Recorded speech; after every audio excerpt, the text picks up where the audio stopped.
राम।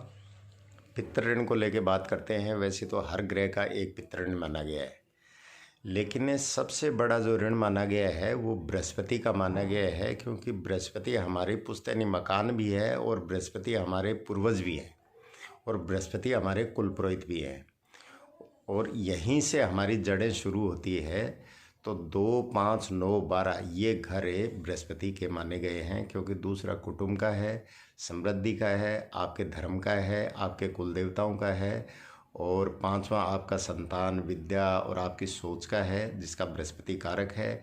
9वां आपके भाग्य का है, जहाँ से आपकी भाग्य की जड़ें फलती फूलती हैं, इसलिए इसको पुश्तैनी और पूर्वजों का भी माना गया है।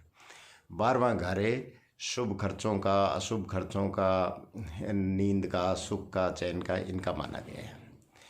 तो यहाँ बृहस्पति का अधिकार माना गया है। कहीं बृहस्पति अधिकर्ता है तो कहीं वो साझेदारी में अधिकर्ता है तो कहीं वो कारक है।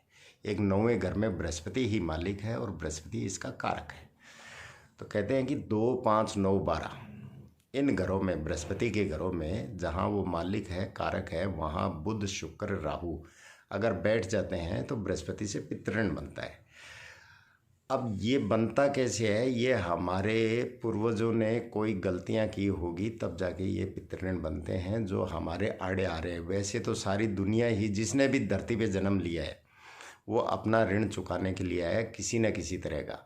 अगर उसका ऋण बाकी नहीं है, लेना बाकी नहीं है, देना बाकी नहीं है, तो वो इस धरती पे आएगा ही नहीं। तो ऋण तो आप यूँ मान के चलें कि हर एक व्यक्ति को ही किसी को चुकाना है तो किसी को लेना है। वो आए इसलिए, कोई चुकाने के लिए आया है तो कोई लेने के लिए आया है। तो ऋण तो सभी के होते हैं, लेकिन ये जो बृहस्पति का पितृ ऋण है, ये हमारी पूर्वजों की गलतियाँ हैं। उन्होंने जाने अनजाने में कोई ऐसी गलतियाँ कर दी होती है, या तो कुल पुरोहित बदल लेते हैं, या फिर आज अब तो एस्ट्रोलॉजी बहुत ज़्यादा एडवांस हो गई है। पहले तो इतना बेचारे लोग, हमारे पूर्वज थे, वो इतना जानते ही नहीं थे कि ठीक है, पेड़ है, पीपल का है, कोई बात नहीं, अड़चन दे रहा है तो कटवा दो। तो वो गलती से उनको पता ही नहीं है और उन्होंने कटवा दिया, तो वो ऋण बन गया। या कुल पुरोहित बदल लिया, जो सदियों से चले आ रहे हैं, उसको छोड़ के दूसरे के पास जाना शुरू कर दिया, तो वो भी एक ऋण बनता है। तो इस तरीके से बृहस्पति के ऋण बन जाते हैं। और ये जो बुध, शुक्र, राहु, ये तीनों बृहस्पति से दुश्मनी रखने वाले ग्रह हैं। ये जब बृहस्पति की ये मुख्य जड़ें मानी गई हैं तो यहाँ बैठते हैं, तो ये दर्शाते हैं कि कोई न कोई पितृ ऋण है। अब यहाँ एक तो पितृ ऋण के लिए बताया जाता है कि बृहस्पति से संबंधित चीज़ें, जैसे चने की दाल है वो बृहस्पति की है, बेसन है बृहस्पति का है, पीला कपड़ा है बृहस्पति का है, सोना है बृहस्पति का है, केसर है बृहस्पति की है। तो ये चीज़ें अगर कुल पुरोहित को दी जाए तो उस ऋण से हमें निजात मिलती है। कुल पुरोहित हमारे होते हैं जो हरिद्वार में पंडे बैठते हैं, उनके पास बही होती है। वो पहले लोगों के घरों में भी आया करते थे, गाँव में तो पहले खूब आया करते थे ये, और वहाँ से सब घरों से पूरा जो कुटुंब होता था, परिवार से कुछ न कुछ लेके जाते थे। वो एक तरह से वहीं से ऋण चुकता होता था। लेकिन आजकल इन चीज़ों का समय का अभाव मान लो, या परंपराओं के निर्वाह न करना मान लो, या हमारा बदलता कल्चर जो है वो मान लो, हम इन चीज़ों को, परंपराओं को भूलते जा रहे हैं। जो हमारे पूर्वजों ने बनाया है, वो बनाया तो बहुत सोच समझ के था, लेकिन हम उनसे हट के जा रहे हैं। हम जहाँ का वातावरण, हम जिस वातावरण में रह रहे हैं वो देवभूमि है, क्योंकि जितने भी देवता हुए हैं, जितने भी अपने देवी हैं, देवता है या धर्म स्थान है, वो सारे हिंदुस्तान में ही हुए हैं, बाहर कहीं नहीं हुआ। तो बाहर वाली चीज़ें यहाँ नहीं चल सकती, यहाँ वाली बाहर वाले न माने तो कोई दिक्कत नहीं है। कहते हैं कि हम मानेंगे तो देवता है, नहीं माने तो कुछ नहीं। कि देवता का मतलब होता है देने वाला, वो देवता कभी नहीं होता। तो मानेंगे तो वो अपना इंडिकेटर देगा कि यहाँ ये भूल हुई है तो इसको सुधारना चाहिए। तो इस तरीके से हम अगर हिंदुस्तान में रह रहे हैं तो हमें हिंदुस्तानी तो बन के ही रहना पड़ेगा, और हमें हिंदुस्तान के जो देवी देवताओं के धर्म हैं वो भी हमें निर्वाह करने पड़ेंगे, उनको हमें परंपराओं को मानना पड़ेगा। जो हमारे पूर्वजों ने बनाई है उसको भी हमें मानना पड़ेगा। अगर हम नहीं मानते हैं तो हमारे ऊपर ये पितृ ऋण बनता है। तो इस पितृ ऋण को, चलो बड़े लोग हैं वो दान धर्म से दूर कर सकते हैं, वो पूजा भी करवा सकते हैं। कोई 1,50,000 की पूजा करवानी है, कोई 20,000 का सामान दान करके आना है वो दे सकते हैं, लेकिन कोई गरीब है वो कहाँ से देगा? उसके अगर मान लो 2 रोटी सुबह शाम की वो खा रहा है दाल रोटी, तो उसको बोल दिया जाए कि पहले तुझे हरिद्वार जाना पड़ेगा, फिर वहाँ से पंडित को खुश करना पड़ेगा, फिर वहाँ से ये करना पड़ेगा, तो उसके 10-20 हज़ार के खर्चे आराम से हो जाते हैं, जो हो सकता है वो ना दे सके। तो इसके लिए सीधा सा एक उपाय है कि एक सिक्का रोज़ आप अपने सिरहाने रखें।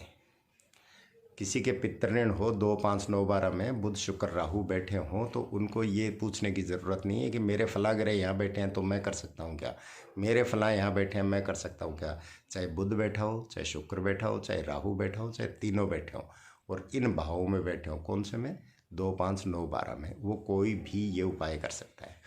एक सिक्का रोज़ आपको अपने सिरहाने रखना है, तकिए के नीचे रखना है, और दूसरे दिन उठ के उसको एक गुल्लक में डाल देना है या अलमारी में रख देना है। ऐसा आपने 43 दिन कंटिन्यू करना है, इसको खंडित नहीं करना है। अच्छा, इसमें कोई परहेज भी नहीं है, इसमें आदमी औरत कोई भी कर सकता है। परहेज इसलिए नहीं है, बहुत सी जो लेडीज़ वगैरह होती हैं वो मासिक धर्म में पूछ लेती हैं कि भाई ये उपाय हो सकता है नहीं हो सकता, तो इसमें कोई परहेज वाली बात नहीं है, वो कर सकती हैं। तो वो सिक्का जब 43 दिन तक लगातार हो जाए, तो 44वें दिन आपने, या 43वें दिन जब कंप्लीट हो जाए उपाय, तो आपने उठा के वो सारे पैसे उसमें 10, 5 रुपये, 20 रुपये और मिला के आप किसी भी सफाई कर्मचारी को दे दीजिए। अब आपने सफाई कर्मचारी को दे दिया तो वो अपने जो मन पसंद की चीज़ लेगा, उससे ये पितृऋण उतरना शुरू हो जाते हैं, क्योंकि 12 राशि 27 नक्षत्र आपके ऊपर से गुजर चुके हैं। बिना धन के हम अगर मांग के किसी को चुकाते हैं तो वो एक ऋण चुकाने के लिए हमने दूसरा ऋण ले लिया, तो धन से ही ऋण चुकाया जाएगा, यानी अपने ही धन से। तो हमने क्या रखा, अब इसमें लॉजिक बताता हूँ आपको। जो गोल सिक्का है, सिक्का होता है उसमें धातु होती है और वो राहु को रिप्रेजेंट करती है, और जो उसकी गोलाई है वो बुध को रिप्रेजेंट करती है। चूँकि वो धन है इसलिए वो शुक्र को रिप्रेजेंट करता है। तो आपने बुध शुक्र राहु तीनों को ही ले लिया, और आपने क्या किया, जो सबसे ज़्यादा कनेक्टिविटी जोड़ने वाला होता है, हमारी कनेक्टिविटी सिर्फ है जोड़ने वाला, जो आकाश तत्व जिसे हम बोलते हैं, राहु ही माना गया है, वही जोड़ता है। अगर वो ना हो तो हम जुड़ ही नहीं सकते, हम बात ही नहीं कर सकते। इसलिए ये भी कहा गया है कि सारे ग्रहों को अपनी अपनी जगह घुमाने वाला ही राहु है। हमारे विचार ही हमें जोड़ते हैं, हमारे विचार ही हमें तोड़ते हैं। तो ये कनेक्टिविटी करने वाला कौन सा ग्रह है, वो राहु है। हमने उसको दे दिया वो अपनी मन पसंद की चीज़, क्योंकि बुध शुक्र राहु जो है ये एक ही ग्रुप है। राहु क्या है, राहु देवगति में भी है, राहु दानव गति में भी है। वो दानव इसलिए है कि वो राक्षस प्रवृत्ति का रहा था, और वो देव इसलिए हो गया कि वो अमृतपेयी है। तो इसलिए हमने दोनों, मतलब शुक्राचार्य के शिष्य को भी खुश कर दिया एक तरह से, और गुरु के शिष्य को भी, वो बृहस्पति के शिष्य को भी हमने खुश कर दिया। देवगुरु और देते गुरु दोनों की बात रखती, उनको हम दे देते हैं। तो वो अपने मन पसंद की चीज़ लेके कोई भी उसका इस्तेमाल करता है, तो हमें पितृऋण से निजात मिलती है। तो आप भी ये उपाय अगर करके देखते हैं तो आपको लाभ ज़रूर मिलेगा। दूसरा, एक लाल किताब में बताया गया है कि हर ऋण के लिए, पितृऋण वो चाहे किसी भी ग्रह का ऋण हो, कि आधी रोटी गाय को, पहली जो रोटी बनती है आधी रोटी गाय को, आधी में से आधी कुत्ते को, और आधी में से आधी पक्षी को, यानी उनको कौवों को दे दिया जाए। तो कौवे तो आजकल मिलते नहीं हैं, क्योंकि कौवे तो वहाँ मिलेंगे जहाँ पुराने महल होंगे, या पुरानी हवेलियाँ होंगी, या पुराने पूर्वज हमारे रहे हैं। तो आजकल कौवे भी लुप्त हो चुके हैं, और वो भी इसलिए हो रहे हैं कि हम परंपराओं का निर्वाह नहीं कर रहे हैं। कायदे से तो ये होना चाहिए कि हमें अमावस के अमावस पितृसों के लिए कौवों को कुछ ना कुछ भोजन देते रहना चाहिए, ताकि हमारा ऋण उतरता रहे। चलो, तो वो आधी में से आधी रोटी गाय को, आधी में आधी कुत्ते को, और आधी में आधी कौवे को अगर खिलाएं, तो इससे सारे ऋण जो हैं वो उनसे मुक्ति मिलती है। वो उपाय तो करना ही चाहिए। इसके साथ अगर आपको लगता है कि बृहस्पति से ऋण है और बुध शुक्र राहु 2 5 9 12 में बैठे हैं, किसी में से एक में एक बैठा है या ये सभी बैठे हैं, तो आप ये उपाय कर सकते हैं। आपको लाभ जरूर मिलेगा, आप करके देखें। नमस्कार, धन्यवाद।